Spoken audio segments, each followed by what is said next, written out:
السلام علیکم دوست، آج ہم بات کریں گے لیڈی ڈیانا جو 1 جولائی 1961 کو پیدا ہوئی اور 31 اگست 1997 کو صرف 36 سال کی عمر میں اس دنیا سے رخصت ہوئی کیونکہ ان گیانٹ لوگ اشک بار ہو گئے۔ آج بھی لیڈی ڈیانا کی تذکرے پر بہت سی آنکھیں نم ہو جاتی ہیں۔ لیڈی ڈیانا کا سلسلہ نسب بھی شاہی خاندان سے جا ملتا ہے۔ لیڈی ڈیانا کی خاندان اور برطانیہ کے حکمران خاندان کا باہمی تعلق کم و بیش 100 سال سے پرانا تھا۔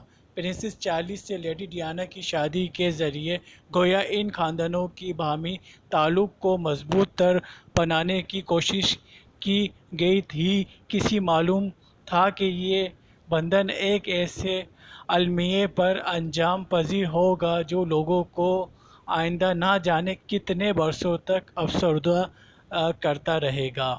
29 جولائی 1981 کو پرنسس چارلس سے لیڈی ڈیانا کی شادی کی ایک ایسی تقریب تھی جسے لوگ عموماً خوابوں میں دیکھتے ہیں۔ اس وقت دنیا بھر میں آج کی طرح ٹی وی چینلز کی بہت نہیں تھی۔ اس کے باوجود شادی کی اس تقریب کو دنیا بھر میں کم و بیش 7.5 لاکھ افراد نے دیکھا۔ پرنسس چارلس سے منگنی کی اعلان کے ساتھ ہی شہزادی ڈیانا دنیا بھر کے لوگوں کی توجہ کا مرکز بن گئی تھی۔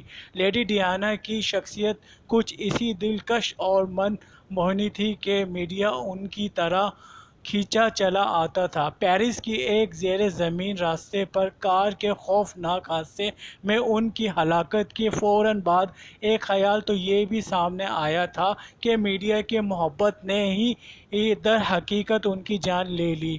کہا یہ گیا تھا کہ پاپارازی ایک فوٹوگرافر اس وقت ان کا تعاقب کر رہا تھا جب وہ اپنے دوست ٹوٹی الفرٹ کے ساتھ ہوٹل سے نکل کر گاڑی میں جا رہی تھی۔ ڈرائیور ان فوٹوگرافرز سے بچنے کے لیے ہی گاڑی کی رفتار بڑھاتا چلا گیا، لیکن بعد میں یہ خیال غلط ثابت ہو گیا۔ بہت سے لوگوں کا خیال تھا کہ پرنسس چارلس کی صورت میں شاید 19 سال کی عمر میں لیڈی ڈیانا کو اپنی خوابوں کا شہزادہ مل گیا تھا، لیکن شادی کے چند سال بعد ہی ڈیانا کے چہرے پر اس ناخوشی کی پرچھایا نظر آنے لگی تھی اور ان کی باتوں میں اس نے آسودگی کا سراغ ملنے لگا تھا جو کم از کم کسی ایسی لڑکی کی زندگی میں نظر نہیں آ سکتی جس نے اپنے خوابوں کی شہزادے کو پا لیا ہو۔ اس کے بجائے وہ کسی ایسے قفس کی قیدی لگتی تھی جیسے انسانی آنکھ دیکھ نہیں پاتی تھی۔ شہزادی ڈیانا صرف اپنی شاہی حیثیت اور غیر معمولی شخصیت کی وجہ سے ہی میڈیا کی توجہ کا مرکز نہیں رہی، بلکہ اس کی ایک بڑی وجہ ان کی بے لوث سمجھی اور رفاہی خدمت بھی تھی۔ انہوں نے دنیا بھر میں بارودی سرنگوں پر پابندی لگانے کے لیے بھرپور مہم چلائی تھی۔ اگر زندگی موقع دیتی تو شاید یہ مہم نتیجہ خیز ثابت ہوتی۔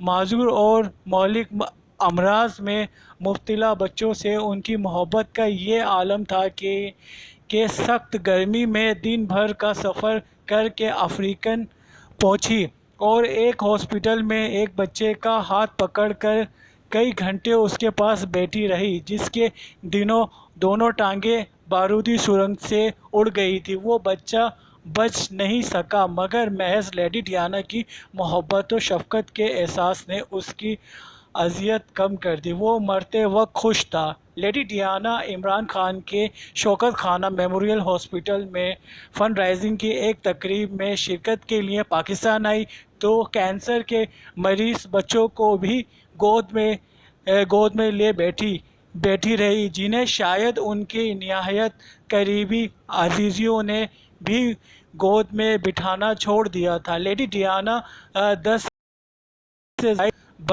بین الاقوامی فلاحی اداروں کے عہدیداروں میں شامل تھی جن کے لیے عطیات جمع کرنے کی سرگرمیوں میں حصہ لینے کے علاوہ انہوں نے ان اداروں کو اپنے ذاتی سرمائے میں سے بھی بڑی بڑی رقوم دی تھی۔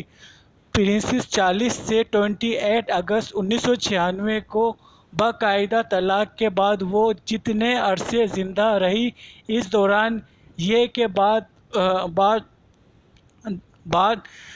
بعد دیگر 2 مردوں سے ان کا تعلق خاطر استوار ہوا۔ نہ جانے یہ اتفاق تھا یا لیڈی ڈیانا کی کسی دلی خواہش کا عکس کہ دونوں ہی مرد مسلمان تھے، ایک دودھی الفریڈ اور دوسرے پاکستانی نژاد ڈاکٹر حسنت، مگر ان میں سے کسی ایک کے ساتھ بھی شادی کے خواب کو تعبیر نہ مل سکی اور وہ ایک ہنگامہ خیز مگر تشنائی سے زندگی گزار کر دودھی الفریڈ کے ساتھ 31 اگست 1997 کو کار کے خوفناک حادثے میں ہلاک ہو گئی، اور اس دنیا کو یاد کر کے آج بھی بے شمار دل سوگوار ہو جاتے ہیں۔ تو یہ دوستو، تو یہ تھی بایوگرافی لیڈی ڈیانا کی۔